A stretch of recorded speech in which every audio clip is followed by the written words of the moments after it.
একজন মানুষের ভোটে জিতে সরকার গড়েছেন, সংবিধানের শপথ নিয়ে মুখ্যমন্ত্রী হয়েছেন।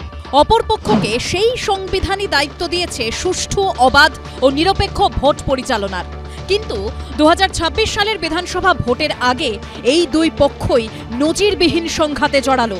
ভোটার তালিকায় বেনিয়মের অভিযোগে 4 রাজ্য সরকারি অফিসার ও একজন ক্যাজুয়াল ডেটা এন্ট্রি অপারেটরকে সাসপেন্ড ও তাদের বিরুদ্ধে এফআইআর দায়ের করতে বলেছিল নির্বাচন কমিশন, কিন্তু তা করেনি রাজ্য সরকার।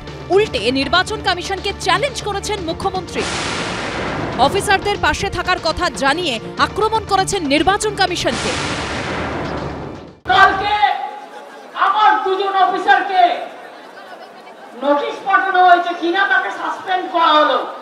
আমরা বলি তোমার ইলেকশন এখন ডিক্লেয়ার হয়েছে, কোন আইনের বলে তুমি নোটিশ পাঠিয়ে দিচ্ছ? ইলেকশনের অনেক দেরি আছে, এখন থেকে সাসপেন্ড করতে শুরু করেছেন হরিদাস সব, কৃতদাস সব।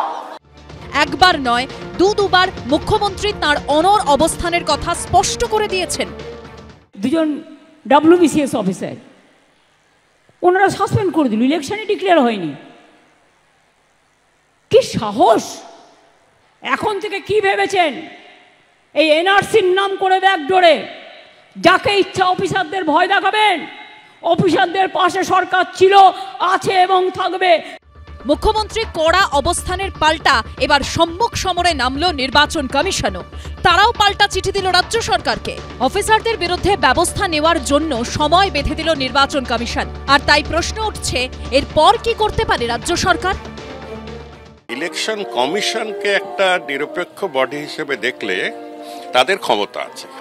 ইলেকশন কমিশন পারে ইনস্ট্রাকশন দিতে রুল 32-তে ডেট টাইম নির্ধারণ করে দেবো, দিনক্ষণ পাঁজি খুলে, ওটা না করলেও পারে। রাজ্য সরকার যে চিঠিতে এই ব্যাপারে দিয়েছে যে আমাদের প্রস্তুতি আছে কিনা ইত্যাদি, সিওর কাছে যদি কৈফিয়ত তলব করে থাকে জিনিসটা ঠিক নয়। নির্বাচন কমিশনের দ্বিতীয় চিঠি মেনে কি পদক্ষেপ করবে রাজ্য সরকার? না করলে সেক্ষেত্রে কমিশন কি ব্যবস্থা নেবে? জল কি শেষ অব্দি আদালত অব্দি করাবে? কৃষ্ণেন্দু অধিকারী ও সৌমিত্র রায়ের রিপোর্ট, এবিপি আনন্দ।